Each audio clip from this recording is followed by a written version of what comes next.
Hi. Hope things are going well for you guys.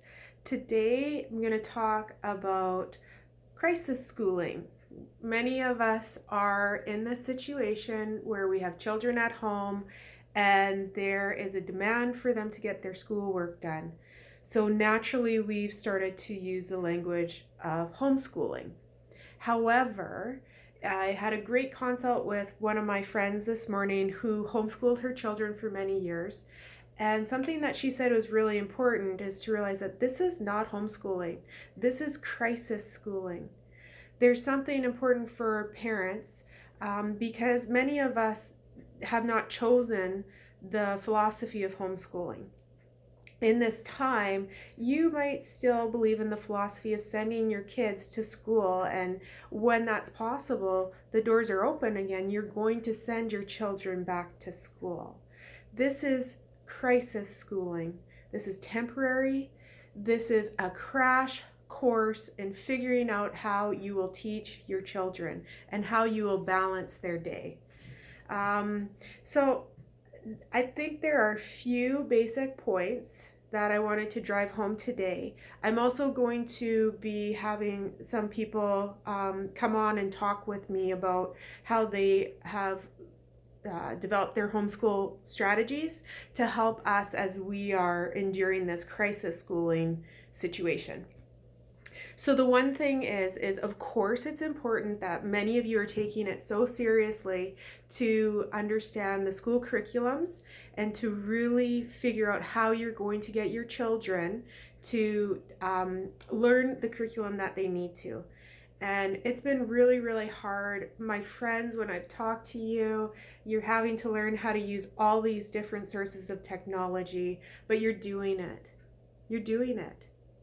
And you don't have to do it perfectly, and you might not get it right every day. That's okay.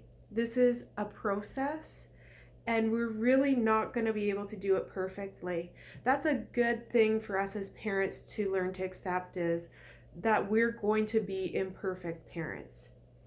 Number two, because our kids are so used to structure and predictability at school, it is going to be soothing for them. It is going to help them manage their uncomfortable feeling for us to create some structure and predictability in the home environment. So in a previous tape, we said something about having a schedule and having it up someplace where the kids can see it. Or if you have a type of child this would work for, you could get them to write out their schedule daily or once a week, whatever works for your kids. The littler ones, it's more important that they see us having structure and routine because they are really paying more attention to the energy that's coming off of mom and dad. This third point I found so inspiring when my friend brought it up. I have a lot of admiration for this woman. I view her as a lifelong learner. And actually, when I was a child, I experienced her homeschooling. I was able to go and spend a couple weeks with her. And I really enjoyed that temporary experience because of the structure and the predictability that she offered. Now, she didn't know me as a student. She just had a system that worked for her. So something that I was told today was that as the educators in the home, we now need to trust our own unique creative approach. What are the things about you as an adult person that really make you you? What are your philosophies or beliefs about the world? Do you believe in the importance of literature? Are you a very good cook? Do you know how to sew? Who knows how to sew these days? I don't. Are you an advocate for the arts or music or sports? So we see some of these different things on social media right now of parents really being with their children and enjoying things like fathers and daughters singing together, mothers and children doing workout routines together, all these different really great sources of parents saying, hey, this is part of my uniqueness. This is what I believe in. Without fail, read to your kids. Read as much as you can to them. If you're passionate about fiction, read fiction.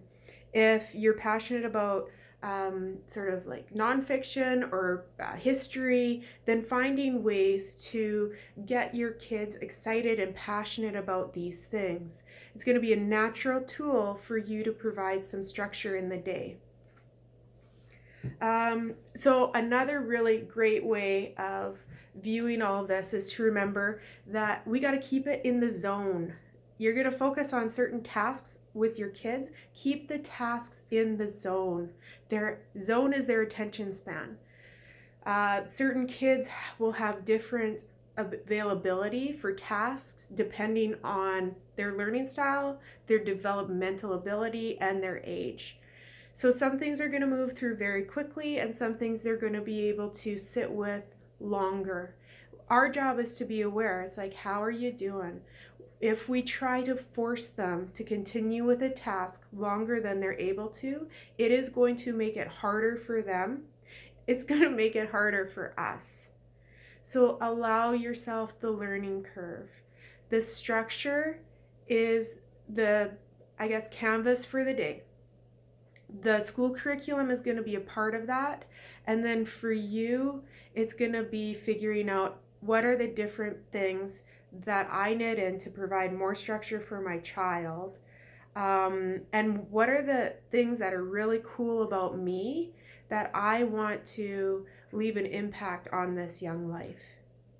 All right, so this is some awesome information. I felt really excited. I'm very excited to start bringing some interviews into these videos. So we will be talking more about school curriculum, about family life with a school in the house as we go on this journey together. All right, you guys, stay sane. You're doing it. It's okay. It's not perfect. One day at a time. You're doing a great job. Okay? Take care. We'll see you guys later.